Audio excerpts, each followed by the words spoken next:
classes. I am Manisha Srivastav. Today I am going to explain poetry number 1 from the book Hornbill, which is for students of class 11. The title of the poem is A Photograph, written by Shirley Towson. In this video, I will tell you about the poet, poem's background and title, stanza-wise explanation and poetic devices used in the poem. First of all, I will tell you about the poet who is Shirley Towson. Shirley Towson was born on 20th May 1964 in Henley-on-Thames, England. She had a huge passion on writing and was greatly influenced by her father, who was a writer also. She took writing as career but served as the editor for many magazines.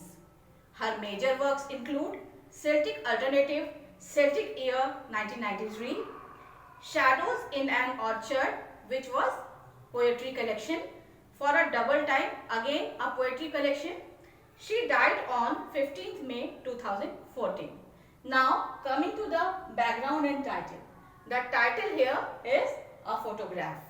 Definitely poet is talking about a photograph. Which photograph it is? We will know it later.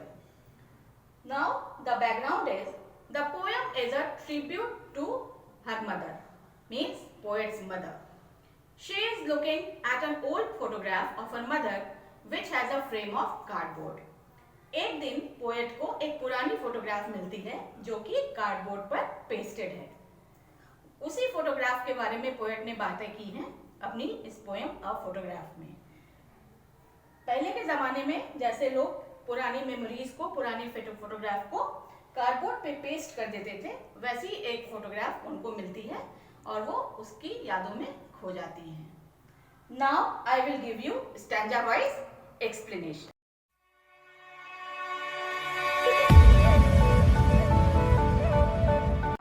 The cardboard shows me how it was when the two girl cousins went paddling, each one holding one of my mother's hand, and she, the big girl, some 12 years or so. Now the explanation is, an old photograph of the poet's mother which was pasted on cardboard makes the poet recall the old memories of her mother's childhood. एक दिन poet को एक पुरानी photograph मिलती है जो poet की माँ की है. उस फोटोग्राफ को देखकर पोएट को अपनी माँ के बचपन की यादें ताज़ा हो जाती हैं. The photograph is a depiction of her mother's enjoyable moments at a sea beach with her two cousins who were younger to her. वो फोटोग्राफ क्या है? उनकी माँ के बचपन का कुछ एंजॉयबल मोमेंट्स है जब वो लोग सी बीच पर एक हॉलीडे के लिए गए थे. वो अपनी दो कजिन सिस्टर्स के साथ गई थी जो कि उनसे एज में छोटी थी. They were walking in shallow water with bare feet near the beach. इस फोटोग्राफ में वो तीनों यानी पोएट की माँ और उनकी बहनें bare feet नंगे पांव सी बीच के किनारे चल रही हैं. The mother was standing in the middle and holding hands of her two cousins. उनकी माँ फोटोग्राफ में बीच में खड़ी हैं और अगल बगल उनकी दो बहनें खड़ी हैं और एक दूसरे का वो हाथ थामे हुए हैं. Who were standing on each side. दोनों बहनें उनके दोनों ओर खड़ी हैं. The poet's mother was 12 years old then. उस वक्त पोएट की माँ की उम्र कितनी है? लगभग 12 years.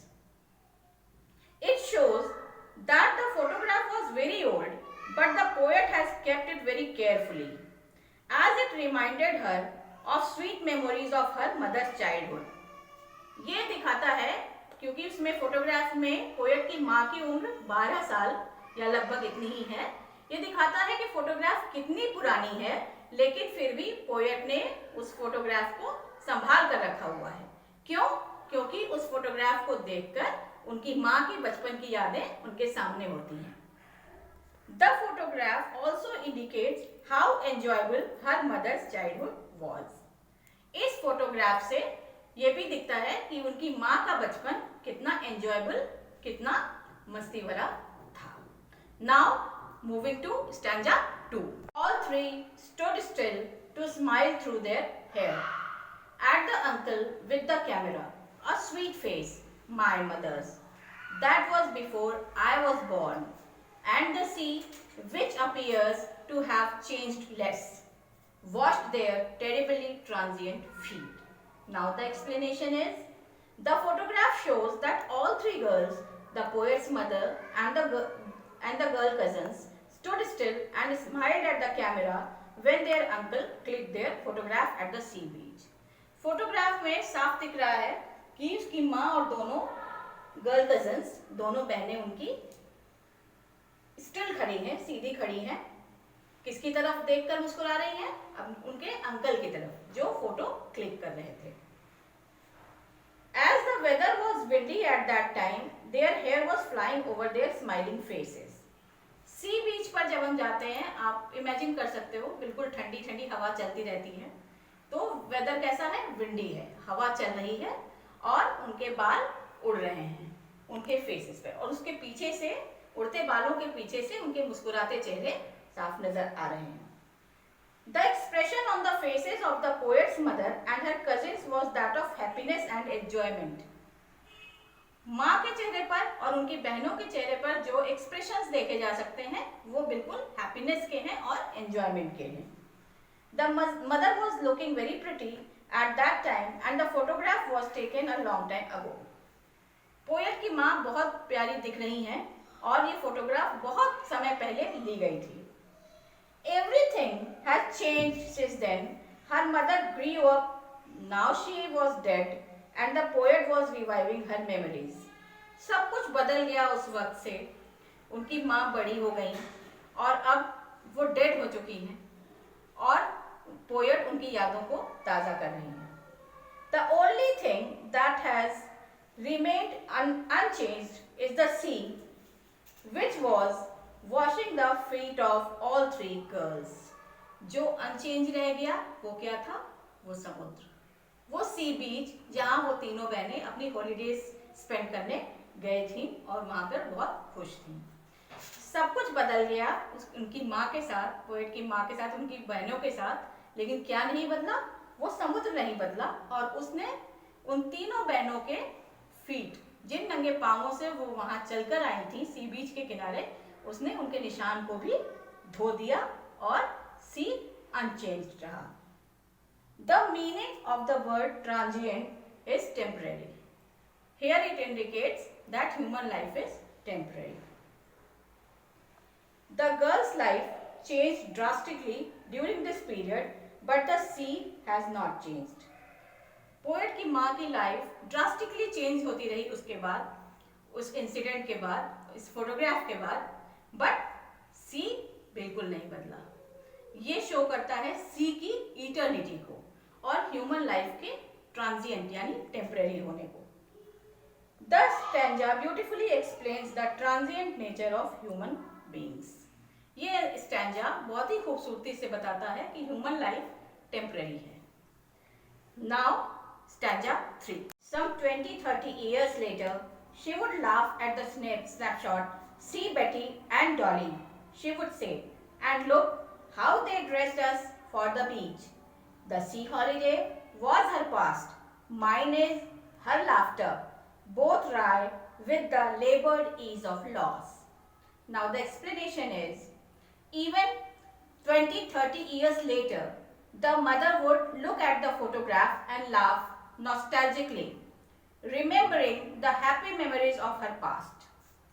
लगभग इस इंसिडेंट के 20-30 साल के बाद उसकी माँ की जब मैरिज हो गई and the poet was born, then at that time she was seeing her photograph again, और दोबारा उस फोटोग्राफ को देखकर वो नॉस्टैल्जिक होना मीन्स पुरानी यादों में खो गई थी और अपने चाइल्डहुड की, अपने पास्ट की स्वीट मेमोरीज को याद कर रही थी।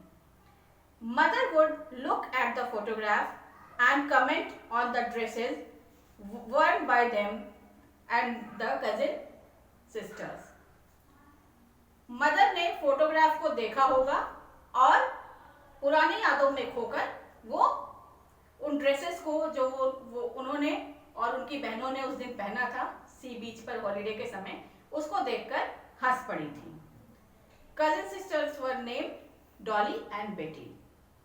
और उन्होंने अपनी बेटी से, अक्सर माएँ आपने देखा होगा ये पुरानी फोटोग्राफ्स को दिखाते समय अपनी बेटियों से अपना ड्रेसिंग सेंस, कि देखो हम लोग उस वक्त इस तरह से ड्रेसअप होते थे, इस तरह से तैयार होते थे, ये ज़रूर जिक्र करती हैं। तो इसी तरह उन्होंने बताया, देखो मैं, बेटी और डॉली गए थे सी बीच पर हॉलीडे के लिए और हम लोग उस वक्त इस तरह से ड्रेसअप हुए थे और फोटोग्राफ को देखकर हंस पड़ी थी। She holiday was her mother's past and her mother's laughter was poet's past. Means जो सी हॉलीडे था वो पोएट की माँ का पास्ट था और दोबारा फोटोग्राफ देखकर जो उसकी माँ हंसी थी अपने ड्रेसिंग सेंस पर, अपनी सिस्टर्स की ड्रेसिंग पर, वो अब एक ऐसी थिंग थी जो पोएट के लिए पास थी, because now her mother is dead, she is no more. The poet still remembers her mother's laughter. अभी भी पोएट को याद है जब उसकी माँ बहुत ज्यादा हंसी थी उस फोटोग्राफ को देखकर। The word labored and ease are opposite to each other but describe one entity, the same entity, loss. इस स्टैंजा में labored और ease दो वर्ड्स यूज हुए हैं जो बिल्कुल एक दूसरे के अपोजिट हैं लेकिन एक ही बात को बताते हैं, लॉस। मीन्स जब भी पोएट को उसकी माँ की याद आती है उस फोटोग्राफ को देखकर, वो सी हॉलीडे याद आता है और उसके बाद वो मोमेंट याद आता है जब उसकी माँ दोबारा फोटोग्राफ को देखकर हंसी थी, तो थोड़ा सा कहीं उस लॉस का, उनके अपनी माँ के ना रहने का दुख भी उनको याद आ जाता है। Now moving to stanza 4। Now she has been dead nearly as many years as that girl lived and of this circumstance there is nothing to say at all, it's silence silences. Now the explanation is, the poet recalls that it is already 12 years since her mother died. अब poet जब memories ताज़ा कर रही हैं तो already उनकी माँ को मरे हुए 12 साल बीत चुके हैं। The poet is consumed with grief but is left with no words to express her loss and pain. Poet का दिल उस फोटोग्राफ को देखने के बाद, पुरानी यादें को याद करने के बाद बिल्कुल दुख से भर गया है, लेकिन उनके पास उसको एक्सप्रेस करने का कोई तरीका नहीं है इस सर्कमस्टांस में। The painful silence of this situation leave the poet speechless. जो ये सिचुएशन है, जो पेनफुल सर्कमस्टांस है, वो बिल्कुल पोएट को स्पीचलेस कर देता है, वाक्यहीन कर देता है। The poet can feel the grief but is unable to express it through words. Poet feel तो कर सकती है वो दुख, but she is unable to express, वो एक्सप्रेस करने में असक्षम है। The silence caused by death makes the atmosphere gloomy where no one is able to utter words. ये साइलेंस जो डेथ की वजह से वातावरण को, एटमॉस्फेयर को ग्लूमी या डार्क बना रहा है, थोड़ा दुखद बना रहा है, वो इस लायक नहीं छोड़ता पोएट को कि वो कोई भी वर्ड बोले, कुछ अपनी इमोशंस को एक्सप्रेस करे।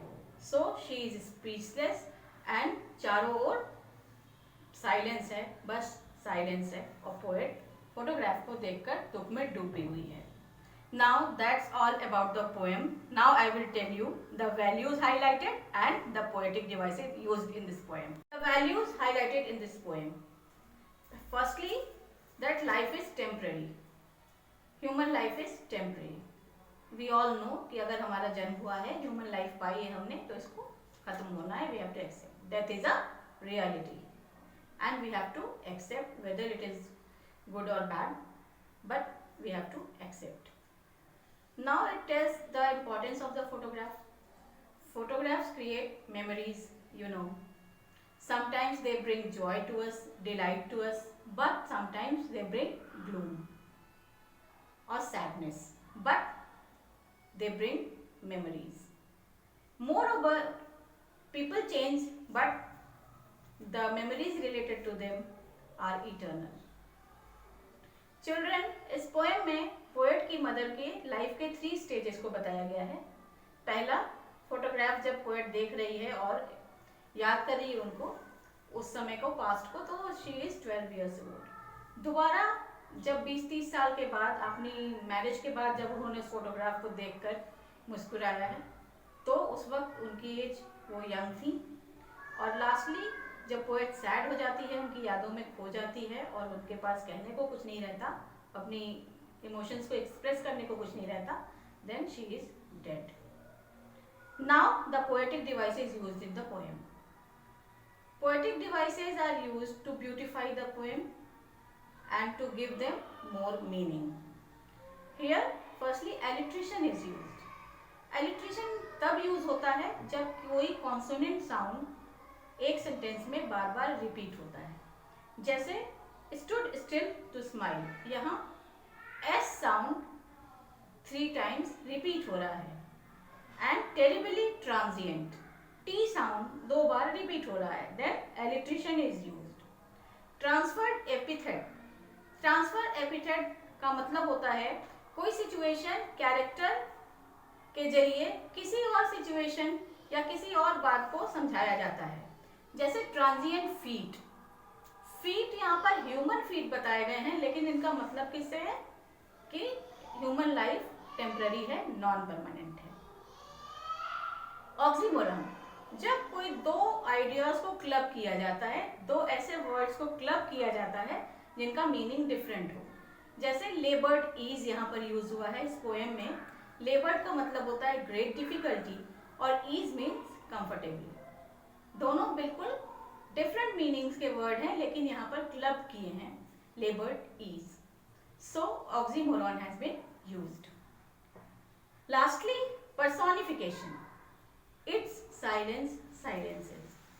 पर्सोनिफिकेशन यानी कि किसी सिचुएशन को आप ये नहीं कह सकते साइलेंट है because it is a human quality. तो इस सिचुएशन को, सर्कमस्टांसेस को ह्यूमन क्वालिटी दी गई है यहाँ पे। सो इट्स साइलेंस साइलेंसेस में पर्सोनिफिकेशन यूज हुआ है। Now that's all with this poem. Thank you so much. I hope you have enjoyed, liked and understood the poem. Thank you.